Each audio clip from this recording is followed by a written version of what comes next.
I would like to welcome you to the Freedom Dreamer Live with Marsha Lane Foster, and we're here in my studio, Freedom Dreamer Photography in historic downtown Rogers, Arkansas. There we go. Our first few episodes here on Facebook Live are going to be filmed from my phone, but after that, we're working up to where we want to be, but we are going to cut a really slick show. It'll be up on YouTube and also on Facebook for you to view afterwards. So if you don't get to see all of this post or all of this live show, that's okay. It'll be up in a few days for you to see the entire thing. So let's just do a few housekeeping things. I would like to thank my husband, Earl Hale, with Toy Robot Productions for making this show possible, and a shout out to Rodney Wilson with Pretty Monkeys Media for the loan of some of the equipment that we need to make the show possible.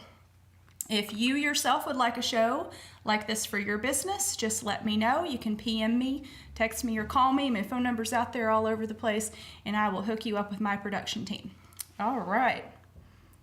So, you probably wonder what the show's about. I started this show for wonderful people like my guest Melanie, but I have a lot of subjects that I'm passionate about. So, I'm just going to read those to you because it's fairly extensive. Women's empowerment, most people know that I work in those areas. Art, I'm very passionate about art. Community, outdoors and conservation. Spirituality, which is one of my favorite subjects. Personal development, financial freedom, and health and fitness. So if you are an expert in one of those fields, let me know. I would love to have you as a guest on my show. So if you are joining us live, let us know you're here. You can ask questions on the Facebook feed. I'm watching it as we're doing the show. So if you have a question or if you want to address something to our guest, then let me know. All right, so today I would like to welcome someone who's very important in my life, Miss Melanie Merkling. She's had a huge influence in my life from the time, was it 8 years ago? More than 2009. Was it? Yeah. Wow, I didn't know it was that long ago. But I walked into your studio on First Street because I had just started my photography business, and I thought I'll just take a chance. I'll walk in here and see if this lady will talk to me about photography, and boy did she ever. So we talked about photography, and we were still talking, and she said, hey, I've got to go pick up my son. You want to go with me? So I got in the car with her and went with her to pick up her son, and we're still talking about business and photography. And one of the most important things that I learned is charging what you're worth. That's what I've learned, or being able to get the investment that you're worth. That was a huge lesson for me. So, I'm very grateful you've taken the time to sit with us today. Thank you for having me. Well, let's start talking. So, other than us being great friends, one of the things we have in common is that we're both Northwest Arkansas natives, which is pretty rare these days, right? It is. Our viewers probably don't know, but I know what an amazing entrepreneur you are, and I'm thinking last night I'm thinking about what I'm going to ask you today, and I thought, you having grown up in Bentonville, I grew up south of Fayetteville, but you grew up in Bentonville, so you've seen 35 years of Bentonville. Thanks for shaving a few off. Well, that was so nice of you. You're welcome. I'm there for you. How has being a Bentonville native and watching Bentonville change affected your view as an entrepreneur? Well, I think actually it's not so much about Bentonville. It's about all of the big business that's in Bentonville, the different companies that are represented there, and being able to, since a child, see what businesses are capable of, what kind of growth that they can have, and the effect that can have on a small town, and it having ever-changing needs. So because of the growth that we experience, because of that, it's constantly developing. What the community needs changes every couple of years because the size of the town is changing, the demographic of the people coming here has changed, and so it's taught me to be adaptable. In what way? Not to put myself in a box, because Okay. You always have to be ready to change to your market. if your market's no longer supporting the business that you have, then find a way to modify it to fit what the market has become. Right. Which is what took me from photography into what I'm doing now, which Right. is not photography, which we'll talk about later. But Right. Well, I have watched your presence in downtown Bentonville become a huge asset to you in your entrepreneurism and coming up with new ways to make a living. So how does just being there, does that help you keep your finger on the pulse of what's going on when you're there every single day? Yes, and I think that that's important no matter where you live. You have to be involved in the community. Right. You have to make sure that you know what's happening and what people are doing, and that they know you, and that you're having conversations, because otherwise how do you know what people want and need? And also networking. It's just one of the most valuable things that you can do for yourself personally and for your business, is to build up your network. And there's so many things I could say about that, because pretty much every business I've ever had, every client I've ever gotten, every job I've ever had has come from that network, because I try not to know a stranger. Right. And with that too, though, comes a large amount of responsibility, because if you are that entrenched in the community, you have to have a certain level of integrity, because everybody knows you and everybody knows what you're doing. Right. And so if you're not loyal and you don't have integrity, it doesn't take long for that to come back to bite you. And so it's good for accountability too. It makes you hold yourself to a really high standard when everybody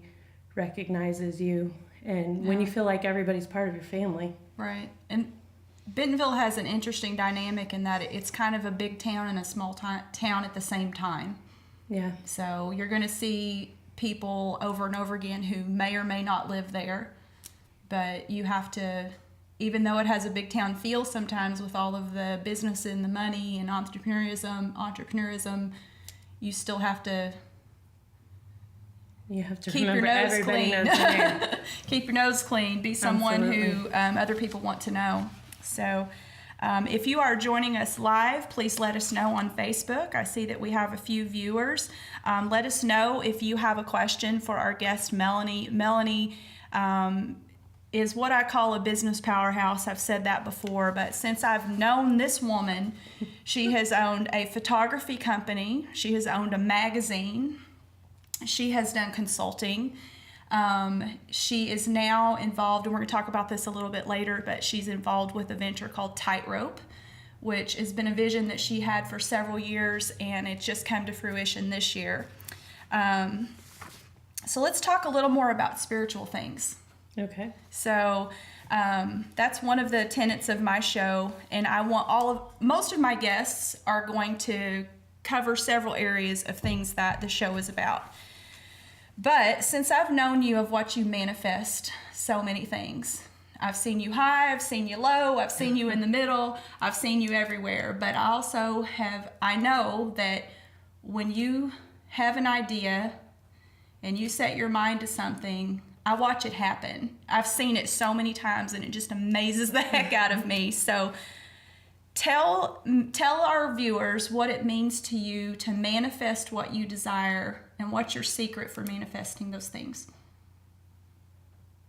I gotta think through that for a minute. So, I'm a firm believer in, if you think about it, you dream about it. And no, I said that all wrong. If you dream about it. If you think or dream about it, you're gonna bring about it. Right. Let's say it that way. And that's both good and bad. If you're always thinking about and focused on the negative, then you're going to bring about negative in your life. But if you're constantly focusing on the positive, then you're going to bring about positive things in your life. And so actually making specific things in your life happen seems really simple to me. It's just, okay, what is a good thing, and what is going to make me happy, and where do I want to see myself a year from now, and focusing on that. And that can be anything from, occasionally if there's something, if it's a physical object or a place that I want to go, then I'm going to save a picture to it. It's going to be the background on my phone. Do you still do vision boards? I know we've done them before. Do you have one right now? I don't have one right now. It's on my to-do list, though. I have one of those. Does that count if it's on your to-do list? It's a vision. Well, I think it makes a difference when you write something down. Right? When you write something down, that's kind of like a vision board. It's just in words instead of pictures. Absolutely. And I think sometimes that vision board can even just be in your mind as long as you're thinking about it all the time. And and that doesn't mean it has to be every day, and sometimes it's not like you're hyper focused on it. Like Tightrope, yeah, it's an idea I had for years, and I would think about it and think someday I should do that, and then maybe I put it in the background for a few months. And even at one point I owned the domain for it, and it expired, and I didn't realize till it was 2 weeks too late, and Google notified me if I wanted to keep it, it was going to be like $3,000. Oh, wow. Somebody else wanted it at that point? It just wasn't worth that much to me. So I was like, okay, well, and I don't think I had $3,000, but for some reason I was thinking about it a month later and just typed it in, and all of a sudden it's available again. And so at that point, not only did I buy it, but I bought every version you could possibly buy with that word in it. And it was still a year plus later that it came about. But, just keeping those things on your mind. And you can't keep a lot of positive in your head and a lot of goals and things like that if you're constantly letting it be full of negative things and the things that you don't want. So just leaving room and space in your mind for dreaming, for just the good. For the good. Does that sound really hippy dippy? I don't know. No, we like hippy dippy just here. Keep room for the good, people. We're into hippy dippy here. That's cool. So would you say that your secret is the secret? I would say my secret's just being positive. Being positive. Yeah. And always having a positive outlook, because you're not going to get through life without hiccups and bumps and things happening that you weren't prepared for. Somehow I manifested twins into my life, and it was never on my list. But, it was on somebody's list. It was on somebody's list. I mean, maybe I had a picture of like 2 matching cars, and instead I got 2 matching people. Who knows? Confused the universe. I did. They didn't know what to do with that, so they're babies. But anyway, I instead of panicking, you sit there and you go, okay, what can I do with this? Well, it's a motivator, it's a driver. Like, there's so many different things, and I think that you can always come up with good that can come from even situations that might be scary or not be on your wish list. Because goodness, a diamond, it's polished out of something. Exactly. Coal. Yeah. Well, you've inspired me. I absolutely, not that I'm so far ahead of the curve or ahead of everyone else, but I absolutely would not be where I am right now in my career without you. And I very much want to thank you for that, because the day I walked in your studio, you could have said, "Get the heck out of here. I don't want to talk to you. You're my competition." And instead, she invited me in. She told me what she was doing. You even let me come and watch one of your shoots, and she revealed her price list to me and how to craft them. And one of the things that you passed on to me, I've tried to pass on to other photographers. And one of the things that stuck with me always was when you saw what I was getting for my photography, you said, "Okay, you're good, and I can't have you down the street charging this when I'm charging this. We can't do this anymore." And so I just remember that first session that I got what I considered a real investment, and it wasn't what you were charging, but it was real money. It was fair wages for the first time, and I was so excited. You charge 10 times more than I did at that Absolutely. time, so Yeah. My investment is. Look where you've come. I know, but that was because of you. So. Yeah. You worked hard for it. I did work hard for it, but a lot of people helped me get there. So, if you are on live with us, please let us know. Give us a comment. If you have a question for our guest, Melanie Merkling, which I have said is an entrepreneur whiz. If you want to know something, go ahead and ask the question on the comments, and I'll let her know. So my next question for you is to talk to us a little bit. We've been talking about Tightrope a little bit, and I'm sure our viewers are, what's Tightrope? So Tightrope Ventures, LLC, tell me the story you were telling me earlier about how you conceived this 4 years ago and a little bit about how it came about. So, when you met me, I had a photography studio. I think I had just started working my way out of portraits and into consumer packaged goods and doing all commercial work. And it just, one thing led to another, and it naturally landed me to where I started going to buyers meetings and listening to what buyers Okay, pause. What's a buyer's meeting? Okay, so at Walmart, they have buyers meetings when a supplier brings items in that they want to put on the shelf at Walmart. Okay. And a good buyer's meeting, that supplier will walk away with suggestions, because rarely is something going to come in the door that's going to be perfect and ready to go. So they're not going to sell it to be on the shelf the first time they meet with the buyers at Walmart, generally. Not if they're Doritos, but usually there's questions and feedback, and that's a good sign that they're interested. Right, or else they would have just said, get out of here, we don't even want to talk to you. Thank you. We'll call you.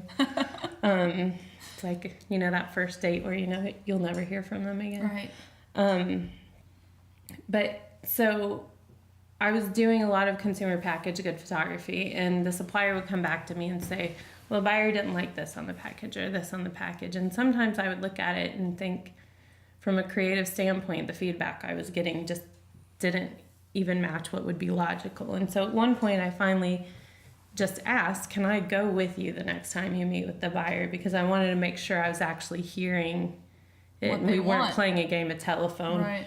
And so from that, I started picking up other things that were outside of the creative and had to do more of the business and product development. And I'm always fascinated to learn new things. And so I wanted to learn more about that, and I wanted to dip my toe in that pond. And so I did. And at the point when, I kind of had burned out and decided that I didn't want to, I wanted to move on from my photography career. I'd outgrown it.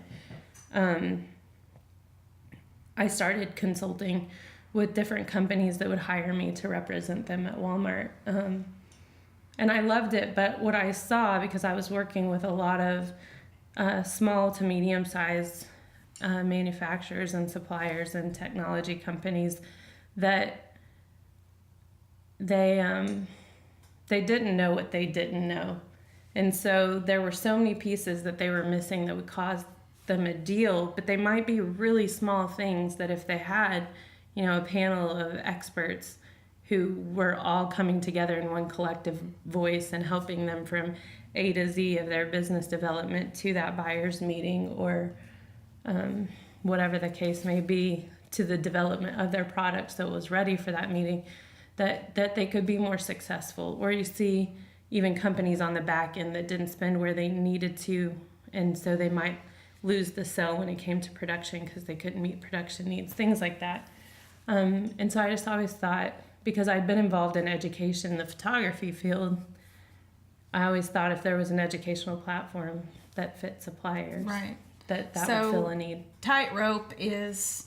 That was really lengthy, wasn't it? I hope somebody heard something that made sense out of that. There's somebody out there who needs to sell their product to Walmart who's going to appreciate that. And maybe not even to Walmart. So Tightrope isn't even just about, getting ready for Walmart. Tightrope is if you are a supplier and you want to grow your business, what is the most strategic way to do that? Some people would be better off just marketing themselves to smaller grocers. Right. Or just having a really strategic, slower growth plan. A lot of people get really excited when they can get a lot of product in really quickly, and then it fizzles out.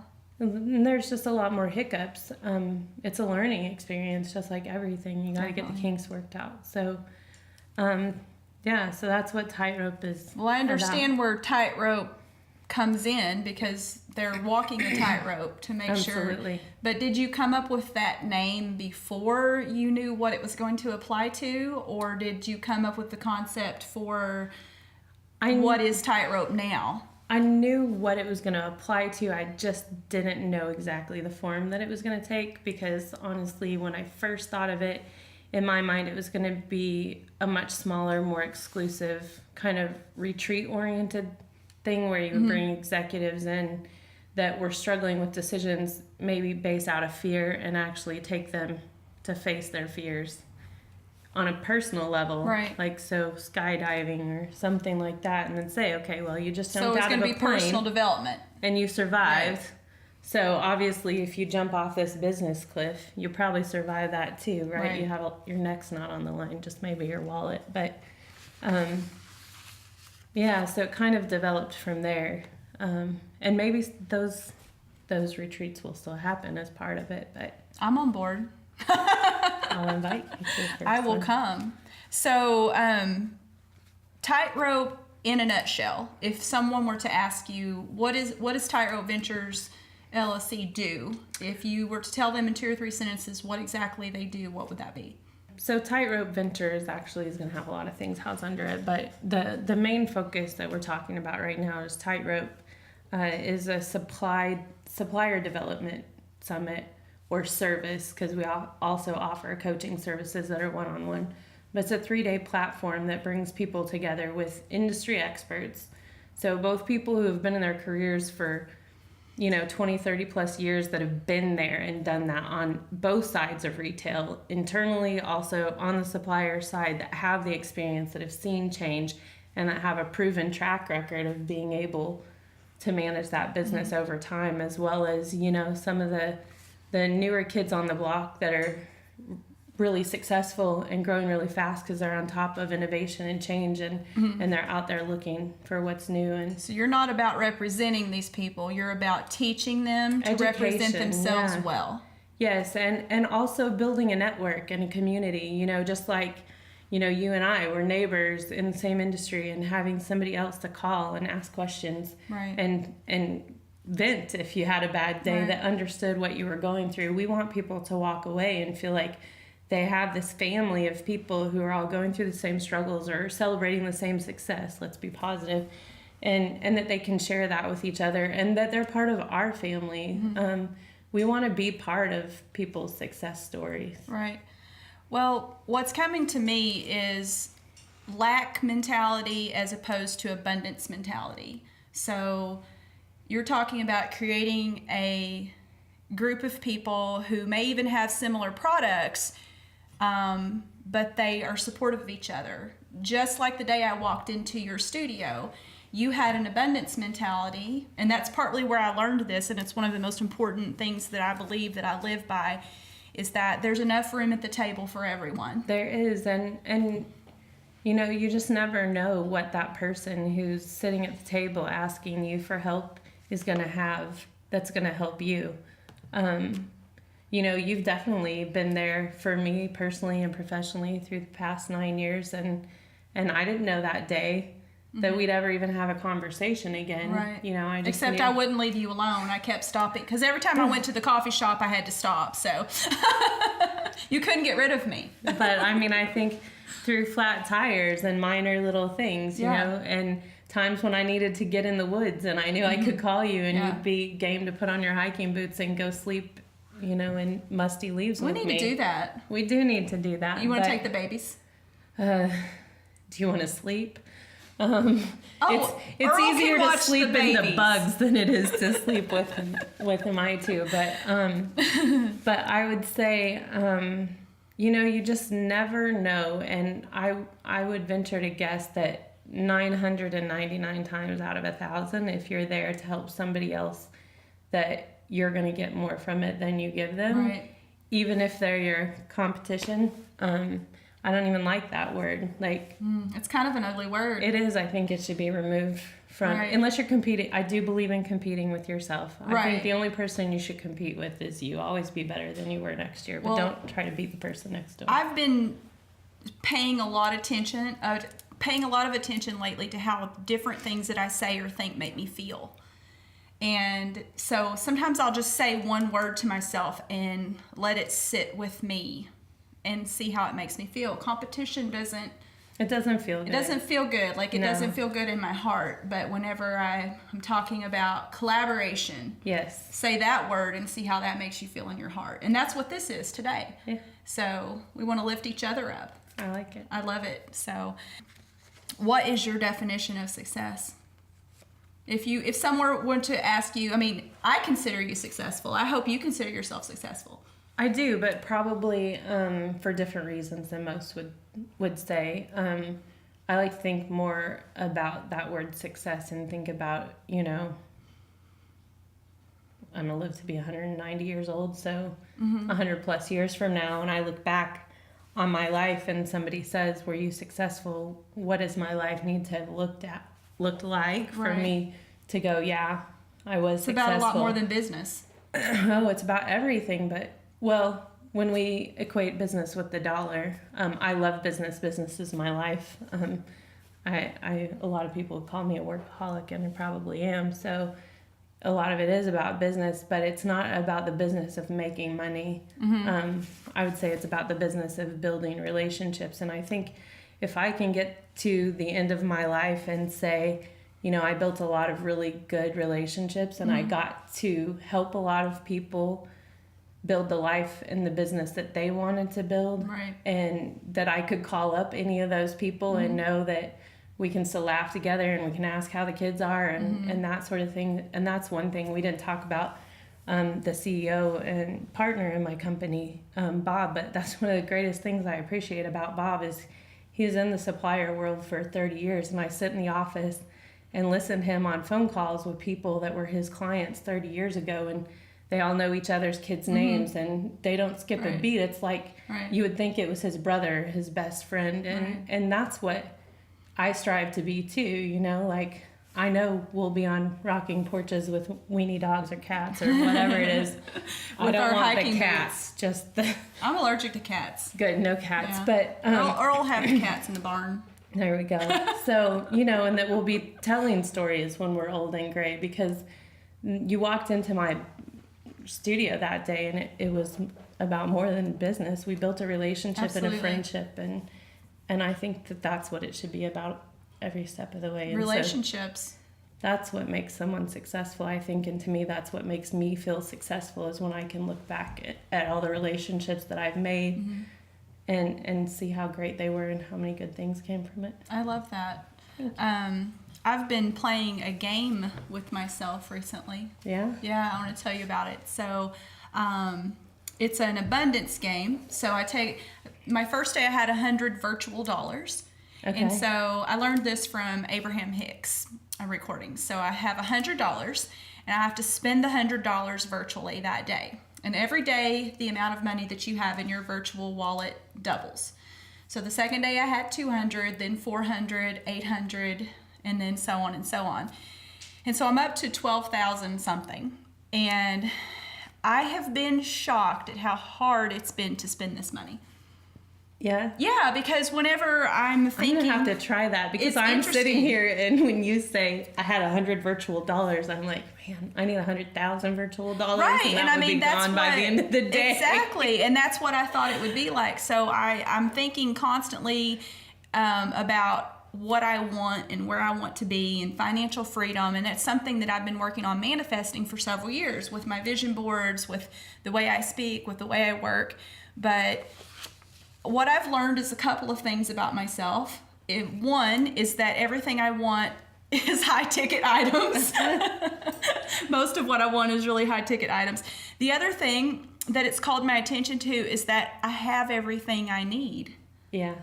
Because whenever I'm having to struggle to spend my virtual dollars, and I have struggled almost every single day, because I'm thinking, well, what one thing costs this much, or can I divide it among a whole bunch of other things? It's much harder than it sounds. So I've learned that it's made me grateful, because I realize I have everything I need in most of what I want. Well, if you get too many real dollars, I have 2 twins you can put through college. Well, that's interesting. We're going to have to talk about that too. College is an interesting subject when it comes to you. For me, it is interesting. Anyway, I've been surprised at how hard it's been to spend that money, and I've learned some things about myself. So if you're interested in playing that game, let me know, and I will give you the rules. I pretty much described it, but it's much harder than you think it is. That just reminds me. I have to play just to see now. It's interesting. Sounds like a challenge. What are you doing for personal development right now? What am I not doing? Are you reading a book? Like, do you have something specific that rises to the top? You know me. I'm always... I know. I always have 4 or 5 going at one time, but what's the one that rises to the top that you could... For me, right at this moment, the audiobook I'm listening to right now is The Universe Has Your Back, and it's a really good one. You know, I'm always a firm promoter of You Are a Badass. Oh, if you haven't read that book, go buy it. It's fantastic. That was one of the first ones that I read that you suggested. It's a good one. And then, like, actually physically reading, I'm reading a book right now. I think it's called Bigger, Bolder, Faster. Something along those I'm going to lines. add those. I have some credits. I'm going to add those. So, well, thank you so much for being with us today. And we're always going to end our broadcast with a quote by a very strong woman. And Melanie suggested the quote today at my request. So would you like to enlighten our readers with the quote today that we're going to end with? Sure. It is, make the most of yourself by fanning the tiny inner sparks of possibility into flames of achievement. I love that. Thank you. I love that. Thank you so much. You're welcome. Love you. So you have an event coming up with Tightrope. I do. Tell us about that. It is April 3rd through 5th. It's in Atlanta. It is a supplier development summit. And so we have a really amazing lineup of speakers. And we're at a really good venue. We're at the Marriott there that's attached to Braves Stadium. So there's a lot of fun things to do. And we're creating a lot of energetic, good networking events around that as well. So why'd you pick Atlanta for that? Is that So Bob, CEO of our company, he's done a lot of work in Georgia and Florida, and a couple of our speakers are attached to Southeast Grocers, and we really wanted to expand. We want, the market of Walmart suppliers, but there's a lot of people out there looking to do business with Publix and Kroger's and Piggly Wiggly and the other companies, and so it offered a really good centralized location. nice? For that. Awesome. All right. Well, be sure and share any more events that you have, and I'll share them with my community. Thank you. And so we want to thank you for being here with us today for the Freedom Dreamer Live with me and my guest, Melanie Merkling. And if you would like to see more of our broadcasts, please subscribe on YouTube for Marsha Lane Foster and watch for our events on Facebook Live. And we will see you next time. Thank you.